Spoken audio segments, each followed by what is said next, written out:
Bonjour Mario Stasi, Bonjour monsieur. vous êtes le président de la LICRA, la Ligue internationale contre le racisme et l'antisémitisme.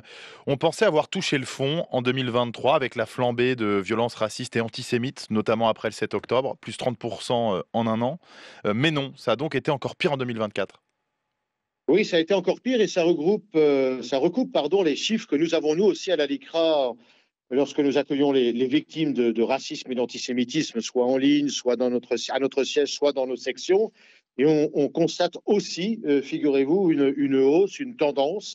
Et si je pouvais la qualifier ou la préciser, je dirais que, non pas étonnamment, mais que cette tendance se vérifie particulièrement avril, mai, juin, juillet, c'est-à-dire les élections législatives, c'est-à-dire la parole décomplexée, c'est-à-dire les extrêmes qui s'expriment tant en ligne que dans l'espace public ou dans l'espace politique de façon totalement décomplexée.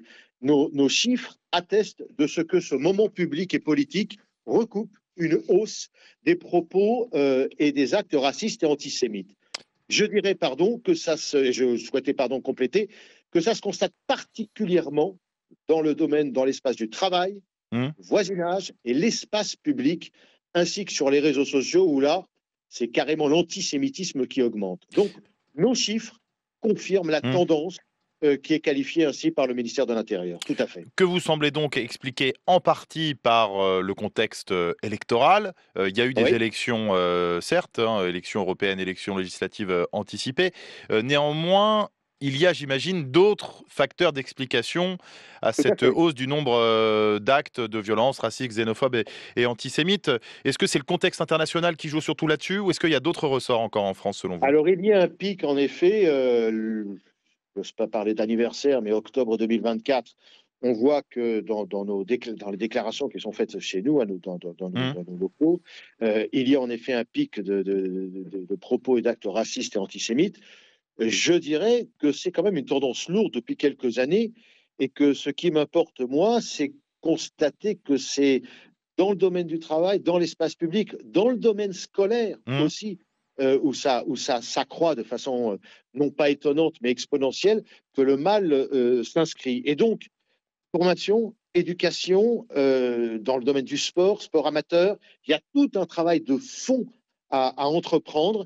Il y a un travail de sanction. N'oublions jamais qu'aujourd'hui, les délits racistes et antisémites sont des délits d'exception qui bénéficient de la loi protectrice de la presse de 1881 et qu'un délinquant n'est pas aussi rapidement, aussi justement et sévèrement puni un délinquant raciste qu'un délinquant Hmm. ordinaire. Il y a tout un arsenal de prévention et de répression à mettre en forme. Su- Et su- ça, on le dénonce depuis quelques années et les chiffres, malheureusement, les chiffres et la tendance, hein, plus que les chiffres, nous donnent raison. Sur la répression d'un mot, il s'agit selon vous de changer la loi ou surtout d'appliquer tout ce qui existe déjà? D'une part, appliquer, et d'autre part, faire du délinquant raciste un délinquant d'habitude et pas un délinquant d'exception avec Hmm. des règles procédurales qui font que comme cette loi qui définit le racisme est intégrée à la loi qui défend le journalisme, la loi sur la liberté de la presse de Oui. 1881, il est particulièrement protégé, le délinquant raciste, contrairement aux délinquants d'habitude, aux délinquants de droit commun, pardon, et c'est une anomalie de notre juridiction. Alors, on le disait, 9 400 crimes et délits racistes recensés l'an dernier. Il y a quand même 5 000 personnes qui ont été arrêtées par la police et la gendarmerie. Plus de la moitié ont entre 25 et 54 ans. Alors, au-delà de ce critère d'âge, est-ce que on repère chez les auteurs d'actes racistes, xénophobes ou antisémites certains traits qui reviennent plus que d'autres sur l'âge, Oui, oui, notamment? oui, tout à fait, tout à fait. De plus en plus jeunes les auteurs, de plus en plus jeunes les victimes, et principalement des injures. Je veux dire par là qu'il ne s'agit pas de violence extrême, la plupart du temps, de façon quotidienne, mais une banalisation du propos.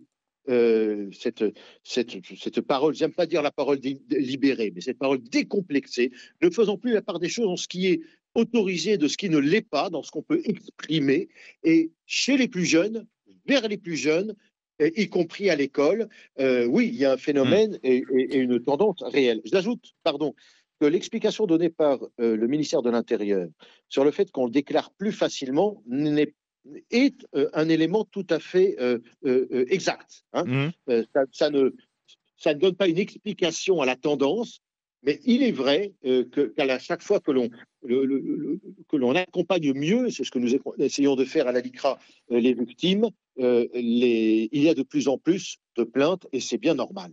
Donc ça explique notamment la hausse des chiffres, mais vous dites qu'il y a quand même plus d'actes globalement de violences racistes, antisémites et xénophobes. C'est pas la seule Ah ben, explication, la libération de la parole.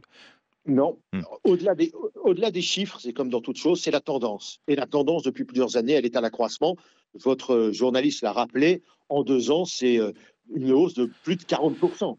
Alors, les chiffres sont peut-être pas totalement exacts, Hmm. mais la tendance, elle est réelle. Mais alors, on ne parle que des chiffres d'actes racistes, antisémites, xénophobes traités par la police et la gendarmerie, mais ça, ce n'est qu'une infime fraction de tous les actes commis en France, non? Ces violences, elles remontent finalement assez rarement aux autorités, ça veut dire qu'il faut déjà aller signaler, porter plainte, etc. Et ça, c'est rarement le cas. Ben, il y a plusieurs facteurs. D'abord, il faut aller déposer plainte, d'une part. D'autre part, il faut que la plainte soit prise en compte. Troisièmement, et nous le voyons aussi dans nos sections, il y a parfois des médiations qui aboutissent et qui font que des plaintes ne sont pas déposées et des propos racistes font l'objet d'excuses entre l'auteur et la victime. Donc oui, c'est un phénomène plus complexe, mais heureusement ou malheureusement, seuls les moyens objectifs permettent de jauger. C'est pour ça que je suis toujours très réservé sur les chiffres. Hmm. En tout cas, je les regarde toujours avec prudence. Je suis avocat, je connais ça. En revanche, les tendances, il faut y attacher une particulière importance. Et la tendance, elle est à l'accroissement des délits racistes et antisémites en France de façon incontestable. Plus 44% si on s'en fie aux Tout statistiques à fait. de déclaration sur 2 ans, après une année déjà très préoccupante en 2023, plus 10% encore l'an dernier. Merci beaucoup Mario Stasi d'être venu Je vous en prie. réagir sur France Info à la publication de ces chiffres par le ministère de l'Intérieur. Vous êtes le président de la LICRA, la Ligue internationale contre le racisme et l'antisémitisme.